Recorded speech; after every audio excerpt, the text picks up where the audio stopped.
दोस्तों नमस्कार। आज बाबा रामदेव की पेशी थी सुप्रीम कोर्ट में।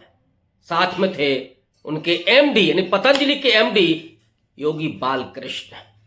और बालकृष्ण और रामदेव को जिस तरह से सुप्रीम कोर्ट में फटकार पड़ी है और रामदेव गिड़गिड़ाता रह गया, अपने वकील के मार्फत ये कहता रह गया कि हुजूर मुझे माफ कर दो, मैं बिना शर्त माफी मांगने के लिए तैयार हूं।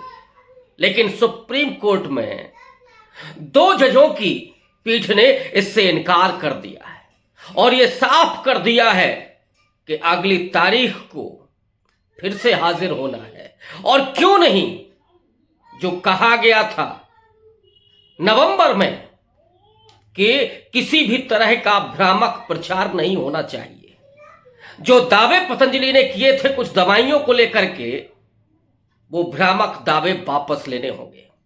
लेकिन फरवरी महीने में एक प्रेस कॉन्फ्रेंस की गई, उसी तरह का प्रचार किया गया जिसे बहुत गंभीरता से सुप्रीम कोर्ट ने नोटिस किया और आज दोनों को रगड़ करके रख दिया। अब आगे जो होने जा रहा है उसका जरा इंतजार कीजिएगा। तो क्या बाबा रामदेव से लाला रामदेव बने? रामदेव के अब बुरे दिन शुरू हो गए हैं।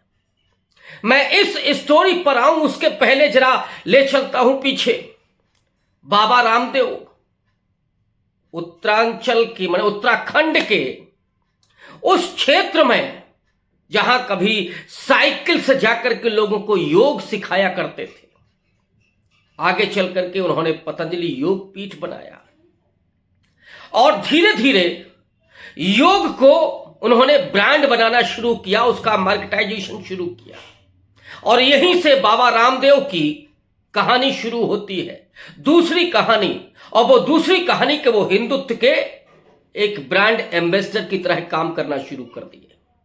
जब यूपीए 2 के समय यूपीए सरकार पर बहुत व्यवस्थित तरीके, सुनियोजित तरीके से भ्रष्टाचार के आरोप लग रहे थे और उनके खिलाफ पूरा मूवमेंट खड़ा किया जा रहा था, उस समय रामदेव दिल्ली के रामलीला मैदान में हाजिर थे और उनके इर्द गिर्द थे संघ के तमाम लोग। यानी पूरा संघी एजेंडे पर रामदेव ने काम करना शुरू किया। भारत माता की जय, भगवा छोले में देशभक्ति के नाम पर रामदेव ने अपनी ब्रांडिंग करनी शुरू की और कांग्रेस नेतृत्व वाली यूपीए सरकार को लगातार कटघरे में खड़ा किया। ईमानदारी, नैतिकता, इन तमाम चीजों की दुहाइयां दी गई। आगे चल करके इसी आंदोलन में अन्ना हजारे का प्रवेश होता है और अन्ना हजारे ने जो जन लोकपाल को लेकर के मूवमेंट खड़ा किया, उसने 2G 3G तमाम ऐसे कथित रूप से घोटालों पर जिन्हें क्लीन चिट मिल चुकी है इसी नरेंद्र मोदी की सरकार में, उन तमाम घोटालों पर जो विरोध प्रदर्शन हुए दिल्ली में, उन प्रदर्शनों के बाद कांग्रेस की सरकार घुटनों के बल बैठ गई थी और वहीं से नरेंद्र मोदी का भी उदय हो रहा था।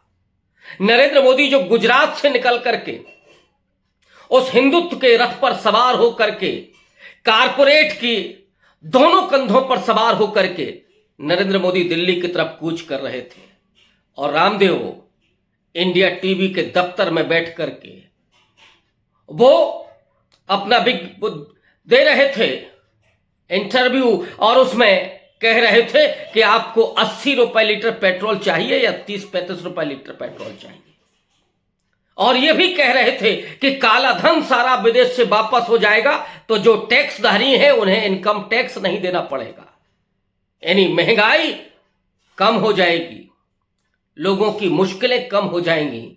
लेकिन वही रामदेव जब नरेंद्र मोदी की सरकार आती है तो दिन दूनी रात चौगनी उनकी तरक्की बढ़नी शुरू होती है।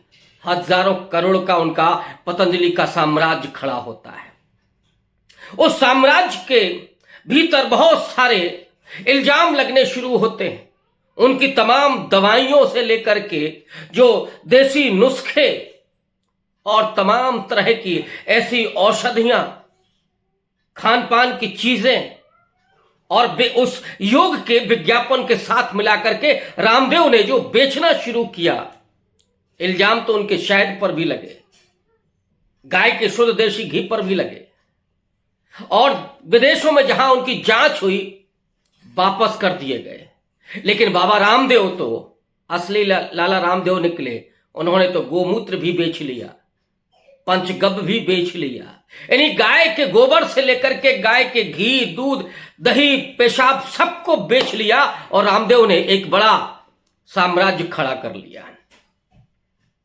लेकिन उसी समय रामदेव खामोश बने रहे। जब नोटबंदी का दौर आया, रामदेव बराबर खामोश बने रहे। जब इस सरकार पर राफेल के मामले में भ्रष्टाचार के आरोप लगे, बल्कि रामदेव कहीं ना कहीं मोदी सरकार के समर्थन में ही खड़े रहे। और वे भी कभी हिंदू राष्ट्रवादी बने, कभी तो उन्होंने यहां तक कह दिया कि वे भी ब्राह्मण हैं, और इस पर उन्हें ब्राह्मणों की नाराजगी भी झेलनी पड़ी। और तब उनको एहसास हुआ कि वो एक शूद्र अहीर हैं, यादव हैं।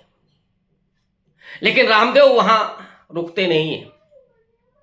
जब कोरोना का समय आया, उस समय बाबा रामदेव ने बढ़ चढ़ करके कोरोना के इलाज का दावा किया। कोरोनिल दवाई उन्होंने निकाली, और ये दावा विज्ञापनों के जरिए आ रहा था कि इससे कोरोना ठीक होता है, कोरोना मुक्त होता है।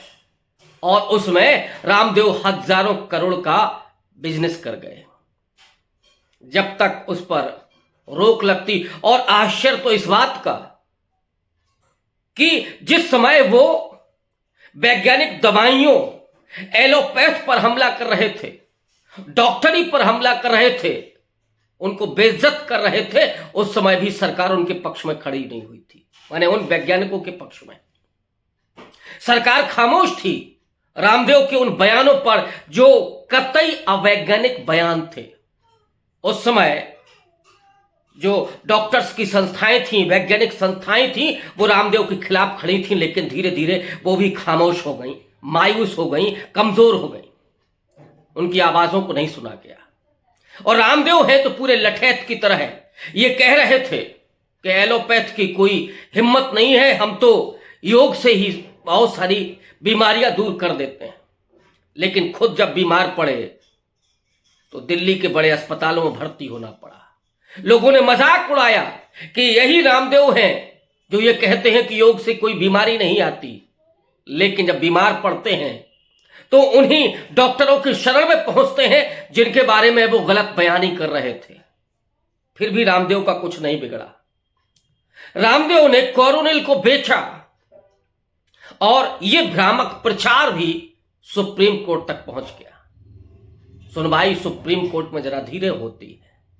आप यूं भी कह सकते हैं कि समय लगता है, लेकिन आपके कुकर्मों की सजा मिलती जरूर है। ये आध्यात्मिक बात भले ही हो, लेकिन ये उत्तर प्रदेश के, भारत के न्यायपालिका के बारे में भी कही जा सकती, किसी भी न्यायपालिका के विषय में भी कही जा सकती कि समय कितना भी हो, लेकिन न्याय होता है। आज जब रामदेव और बालकृष्ण अपने वकील के मार्फत गिड़गिड़ा रहा था कि हुजूर मुझे माफी दे दो, हम बिना शर्त माफी मांगने के लिए तैयार हैं, लेकिन सुप्रीम कोर्ट ने कहा कि नहीं, अवमानना के दोषी पाए गए हैं और आगे इस पर मुकदमा भी चलाया जाएगा। सुप्रीम कोर्ट ने केंद्र सरकार को भी फटकारा कि ये जो मुंह बंद रखा गया आयुष मंत्रालय के जरिए, क्यों नहीं कोरोना के इस दावे पर सरकार ने सवाल खड़े किए। और इसीलिए सुप्रीम कोर्ट ने वो फटकार लगाई। तो क्या अब बाबा रामदेव के से लेकर के और केंद्र सरकार के बुरे दिन आ गए हैं? अच्छे दिन का वादा करके जो सरकार आई थी, अब उसके बुरे दिन शुरू हो गए हैं। और रामदेव जो कभी उस आंदोलन से, दिल्ली के रामलीला मैदान से कभी महिलाओं के कपड़े पहन करके भागे थे, अब सुप्रीम कोर्ट में भागने की ऐसी कोई हालत नहीं होगी, कोई रास्ता नहीं होगा, क्योंकि यहां तो फैसला होना है। जो सुप्रीम कोर्ट ने कहा था उसकी अवहेलना करना वो अवमानना है। अब रामदेव क्या जेल जाएगा, क्या चक्की पीसेगा?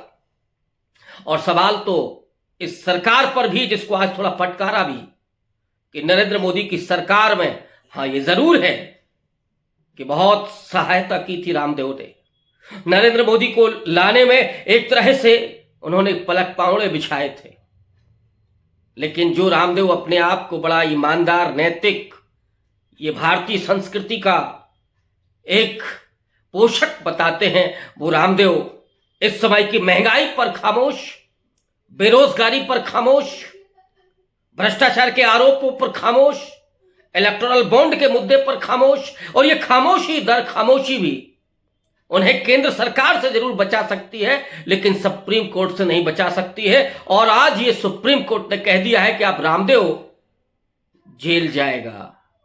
शुक्रिया।